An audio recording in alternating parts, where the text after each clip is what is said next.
حضرت مولانا طاری جمیل صاحب کا واقعہ ہے. ایک شخص آیا مجھ سے ملنے کے لیے، خواجہ سرا ہے. میں تو پہلی دفعہ زندگی میں کوئی خواجہ سرا مجھ سے ملا. میں سمجھا کہ پراپر آدمی ہے، اتنی بڑی اس کی داڑھی اور رنگ ماشاءاللہ بڑی مردانہ وجہ. لیکن جب بات چیت کا انداز ہوتا ہے تھوڑا سا، وہ ایٹیٹیوڈ سے اندازہ ہو گیا کہ یہ مکمل مرد نہیں ہے. تو اس نے مجھے خود بتا دیا میں خواجہ سرا ہوں. میں نے کہا بھائی ہم سے ملنے کے لیے کیسے آیا آپ، اتنی بڑی داڑھی آپ کی. تو اس نے اپنا جو واقعہ سنایا نا، میں 3 دفعہ وہ واقعہ سناتے ہوئے رویا ہوں. اور جب وہ سنا رہا تھا اس وقت میرے آنکھوں سے آنسو نکل رہے تھے. اس نے یہ ابھی بھی میرا بیان سنتا ہے. اس نے واقعہ سنایا کہ میں جب پیدا ہوا تھا نا تو میں خواجہ سرا تھا. گھر میں ایسا بچہ پیدا ہو جائے والدین کی طرف سے عزت نہیں ملتی. جب 10-12 سال کا ہوا تو نہ بھائی مجھے عزت دے رہا ہے اور نہ میرا والد مجھے عزت دے رہا ہے.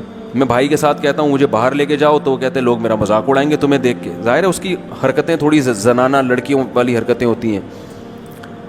اور والد بھی کہیں محفلوں میں نہیں لے کے جا رہے، ایک مذاق اڑایا جاتا ہے.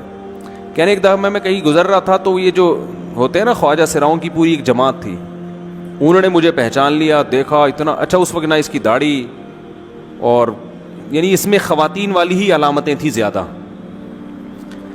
تو انہوں نے مجھے کہہ رہے ہیں اتنی عزت دی، کھانا کھلایا اور اپنے گرو کے پاس لے کر گئے. اور گرو نے کہا کہ تم ہمارے ایجنٹ بن جاؤ، ہم تمہیں پھر ڈانس ماس کروائیں گے، آدھے تمہارے آدھے ہمارے، جو بھی اس کا سیٹ. کہہ رہے مجھے پہلی دفعہ کہیں عزت ملی. تو لیکن میرے ابا کو پتہ چل گیا تو ابا نے لا کے طبیعت سے کوٹ دیا، ٹھیک ہے نا، کہ دوبارہ ان میں نہیں بیٹھنا. ٹھیک ہے ہم نے توبہ کر لی بھائی، یہ برے لوگ ہیں، ڈانس ماس اچھی چیز نہیں ہے، ٹھیک ہے.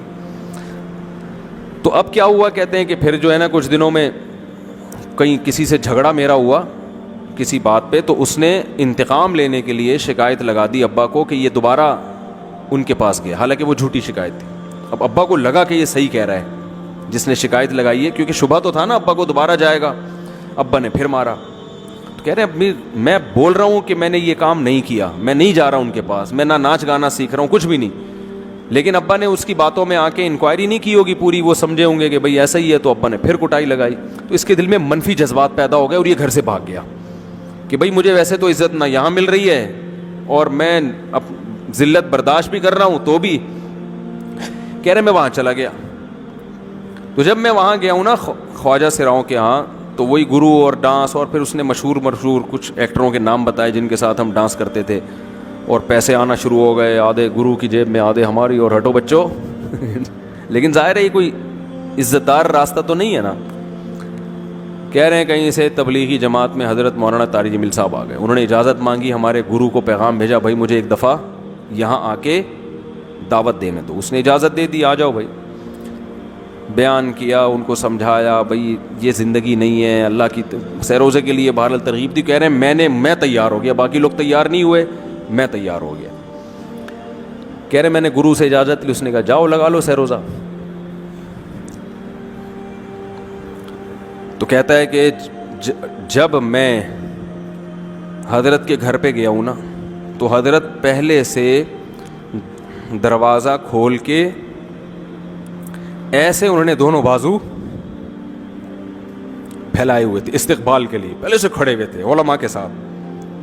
کہتے اتنے مشہور آدمی، اتنی بڑی سیلیبریٹی، اور اتنے بڑے بڑے علماء، ان کی پگڑیاں، ان کے اتنا خوبصورت لباس، جو خود عزت دار لوگ ہیں. کہہ رہے ایسے جو ہے نا میرے استقبال کے لیے دونوں بازو پھیلا کر کھڑے ہوئے ہیں، اور ایسے مجھے بیٹا بنا کے نا اپنے سینے سے لگایا کہ تو میرا بیٹا ہے. کہہ رہے خدا کی قسم مجھے زندگی میں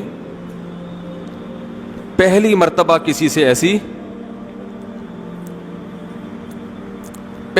ایسی عزت ملی مجھے کسی سے.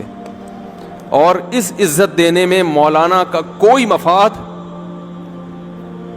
بولو بھائی، کچھ بھی، بلکہ ذلت ہوگی نا. لوگ کہتے ہیں خواجہ سرا کو بیٹا بنایا ہوا ہے، اور اس وقت تو اس میں بیچارے میں کچھ زنانہ سی علامتیں بھی تھیں. تو خواجہ سرا کو کیا دے رہے ہیں؟ عزت دے رہے ہیں. کیا کسی تاجر پہ محنت کرو تو تھوڑا چندہ دے دے گا مدرسے کو، ایسا ہی ہے نا.